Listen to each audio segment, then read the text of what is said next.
Hello दोस्तों, कैसे हो आप सभी दोस्तों। आज की इस वीडियो से हम बात करने वाले हैं डायनामिक प्रोग्रामिंग की। दोस्तों काफ़ी ज़्यादा इंपॉर्टेंट टॉपिक और काफ़ी वेटेज रखता है ये। मतलब आप किसी भी एग्ज़ाम में बैठेंगे, किसी भी कॉम्पिटिटिव एग्ज़ाम में बैठेंगे, आप किसी इंटरव्यू की प्रिपरेशन कर रहे हैं, आप किसी लैंग्वेज पे वर्क कर रहे हैं, आप कुछ भी प्रोग्रामिंग से रिलेटेड आप किसी भी फील्ड में आएंगे तो ये भाई साहब आपको हर जगह मिल जाएंगे। मतलब इतना ज़्यादा वेटेज रखता है कि अगर आप मान के चलिए किसी एग्ज़ाम में, किसी इंटरव्यू में, प्रोग्राम से रिलेटेड किसी भी कॉन्टेस्ट में अगर आपके 6 प्रोग्राम आ रहे हैं तो उसमें से 2 या 2 से ज़्यादा प्रोग्राम जो है वो डायनेमिक प्रोग्रामिंग से रिलेटेड होते हैं। ठीक है, तो आपको समझ में आ गया ना कितना ज़्यादा इंपॉर्टेंट टॉपिक है। तो अगर आपने मेरे चैनल को सब्सक्राइब नहीं करा तो सब्सक्राइब करके बेल आइकन को प्रेस कर दीजिए ताकि आने वाली वीडियोज़ की नोटिफिकेशन आप तक पहुँच जाए और आप डायनेमिक प्रोग्रामिंग से रिलेटेड कोई भी कंसेप्ट को मिस नहीं कर पाएँ। ठीक है, तो जितने भी आपको डाउट हैं डायनेमिक प्रोग्रामिंग, जितनी भी दिक्कतें आपको आती हैं, मोस्टली बच्चों को दिक्कतें आती हैं डायनेमिक प्रोग्रामिंग टॉपिक में, तो इस सीरीज़ के ख़त्म होने से पहले पहले आपके सारे डाउट, सारे कंसेप्ट क्लियर होने वाले हैं। ठीक है, तो ठीक है, आगे बढ़ते हैं वीडियो में और देखते हैं डायनेमिक प्रोग्रामिंग है क्या। तो बेसिकली डायनेमिक प्रोग्रामिंग को अगर मैं आपके सिंपल वर्ड्स में बोलूँ तो ये एक ऑप्टिमाइजेशन एल्गोरिदम है जो रिकर्जन से होने वाली प्रॉब्लम्स को ऑप्टिमाइज करती है। ठीक है, रिकर्जन से होने वाली प्रॉब्लम्स को ऑप्टिमाइज करती है।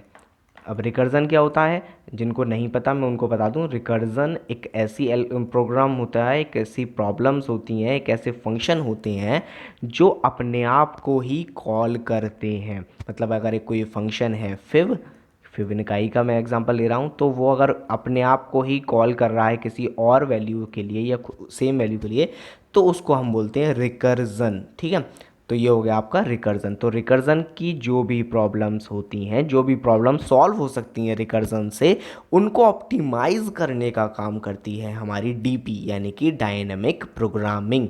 ठीक है, क्लियर हो गया ये सब। अब बात करते हैं डायनेमिक प्रोग्रामिंग की कि ये काम कैसे करती है। ठीक है, तो एक एग्जांपल से लेके बात शुरू करते हैं। तो आपने फिविनिकाई सीरीज़ का प्रोग्राम देखा होगा रिकर्जन के थ्रू। तो ठीक है, एक एग्जांपल ले लेते हैं फिविनिकाई का ही। फिविनिकाई ऑफ एन, अगर ये हमारा है एन जो वो छोटा है या बराबर है 1 के, तो हम रिटर्न कर देते हैं आपका 1। ठीक है, क्योंकि ज़ीरोथ और 1 इंडेक्स पे जो टर्म्स होती हैं फिविनिकाई की वो 1 होती हैं। और अगर ऐसा नहीं है तो हम क्या करते हैं, हम रिटर्न करते हैं Fibonacci of n-1 plus Fibonacci of n-2। ठीक है, ये होता है बेसिक प्रोग्राम रिकर्जन का। तो अगर हम इसका रिकर्जन ट्री बनाएं तो कैसे बनेगा, तो एग्जांपल के लिए हम ले लेते हैं n की वैल्यू 5। ठीक है, n की वैल्यू हम यहाँ पर ले लेते हैं 5 और इसका रिकर्जन ट्री बनाकर देखते हैं। तो हमने पहली कॉल जो करी फिविनिकाई 5 के लिए, तो 5 के लिए ये किस किस को कॉल करेगा, देखिए 5 n से 1 से बड़ा है नंबर, तो n-1 और n-2 के लिए कॉल करेगा, यानी कि ये करेगा n फिविनिकाई, सॉरी मैं क्लियर लिख देता हूँ, ये करेगा फिविनिकाई ऑफ 4 को कॉल। ठीक है, 4 को कॉल करेगा। सेम ये फिविनिकाई को मैं f लिख रहा हूँ। ठीक है, अब फिविनिकाई ऑफ 3 को कॉल।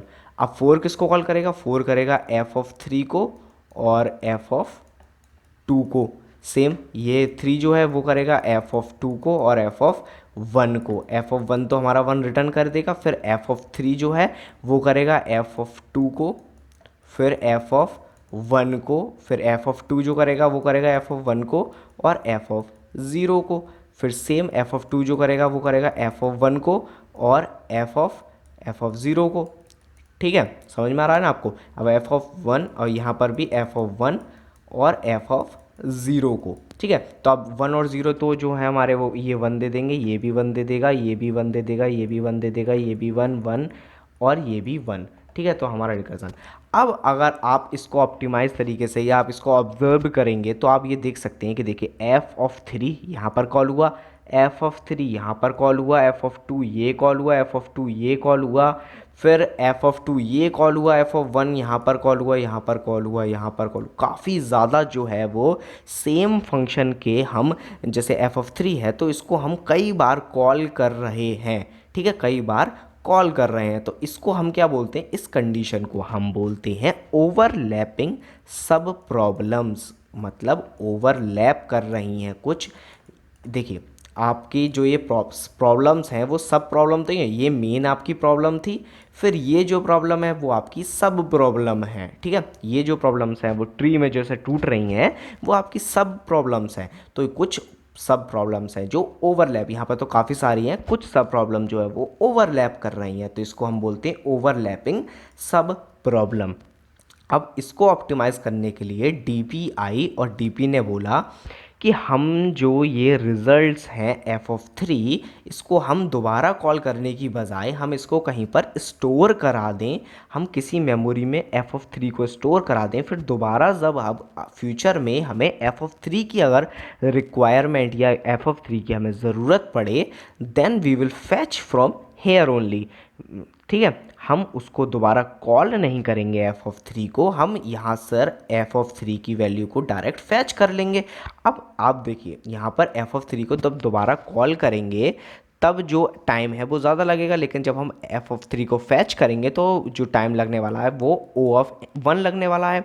तो यहाँ पर हमने बहुत ज़्यादा टाइम सेव कर लिया। मतलब इससे बड़ी जब प्रॉब्लम आएंगी तब आपको समझ में आएगा डीपी की असली यूज़, क्योंकि ये तो छोटी वैल्यू है, ठीक है। जब आप यहाँ पर n की जगह पर 1000 या आप 100 भी रख कर देख लेते हैं, रिकर्जन ट्री खुद जब इसका ड्रॉ करेंगे तब आप देखेंगे यहाँ पर तो 4 या 5 ओवरलैपिंग सब प्रॉब्लम्स है, लेकिन 100 में आपको बहुत ही ज़्यादा ओवरलैपिंग सब प्रॉब्लम्स दिखने वाली हैं। तो ठीक है, बेसिक समझ में आया आपको डायनेमिक प्रोग्रामिंग का कि कैसे कैसे हम एक एक step by step dynamic programming में आगे बढ़ रहे हैं, ताकि आपके सारे कॉन्सेप्ट जो बेसिक कॉन्सेप्ट हैं वो क्लियर हो जाएं, ठीक है। तो आपको समझ में आ गया होगा रिकर्जन ट्री का। अब इसको स्टोर कराने की भी डायनेमिक प्रोग्रामिंग में दो तरीके होते हैं, ठीक है, दो तरीके होते हैं। पहला तरीका होता है टेबुलेशन मेथड, ठीक है, टेबुलेशन मेथड। उसके बाद दूसरा तरीका जो होता है वो होता है मेमोइजेशन, मेमोआइजेशन, ठीक है। अब इस जैसे आपका नाम से ही समझ में आ रहा है कि इसमें हम क्या करेंगे, इसमें हम पहले टेबल क्रिएट कर लेंगे, then we will fetch the exactly result from our table. हम पहले टेबल अपने बेसिक जो भी है, जो भी हमारी टेबल है उसको हम बना लेंगे, और टेबल बनाने के बाद हम फैच कर लेंगे जो हमारा फाइनल रिजल्ट होगा। लेकिन मेमोइजेशन में हम क्या करेंगे, मेमोइजेशन में हम ये करते हैं, हमें जिस पर्टिकुलर वैल्यू की ज़रूरत पड़ती है, जिस पर्टिकुलर वैल्यू की हमें ज़रूरत पड़ती जाती है, हम उस वैल्यू को स्टोर कराते हैं। जैसे हमें एफ ऑफ थ्री की ज़रूरत पड़ी कहीं पर, तो हम उसको स्टोर करा लेंगे अपनी टेबल में, और अगली बार कभी ज़रूरत पड़ी तो हम एफ ऑफ थ्री को यूज़ करेंगे।